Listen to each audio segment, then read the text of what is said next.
ফ্রিজে বেশ অনেকটাই দুধ ছিল, তো ভাবলাম এটা দিয়ে পায়েস করা যাক। ব্যাস আর কি, বসে পড়লাম পায়েস করতে।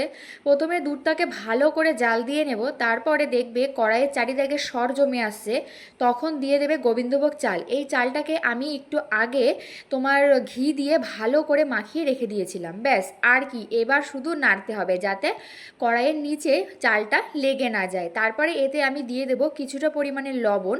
লবণ দিয়ে ভালো করে নাড়াচাড়া করে দেখবে যখন একদম দুধটা শুকিয়ে ঘনত্ব হয়ে এসছে, তখন আমি দিয়ে দেব এর মধ্যে বাতাসাটা আমি আগে থেকে জলে ভিজিয়ে রেখেছিলাম, সেটা দিয়ে দেব।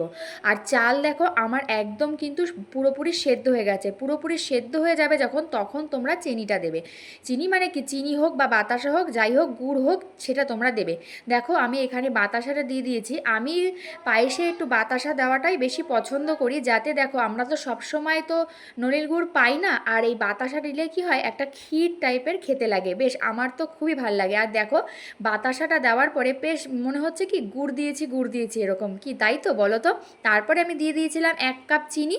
চিনি দেওয়ার পর ভালো করে নাড়াচাড়া করে দিয়ে দিয়েছিলাম এলাচ দুটো থেতো করে, আর দিয়েছিলাম একটা তেজপাতা খণ্ড করে দিয়ে দিয়েছি। ব্যাস এইবার নাড়াচাড়া করে নামিয়ে নিলেই হয়ে যাবে আমাদের পায়েস। তো কেমন লাগলো ভিডিওটা অবশ্যই কমেন্ট করে জানাবে, ভালো লাগলে লাইক কমেন্ট শেয়ার করে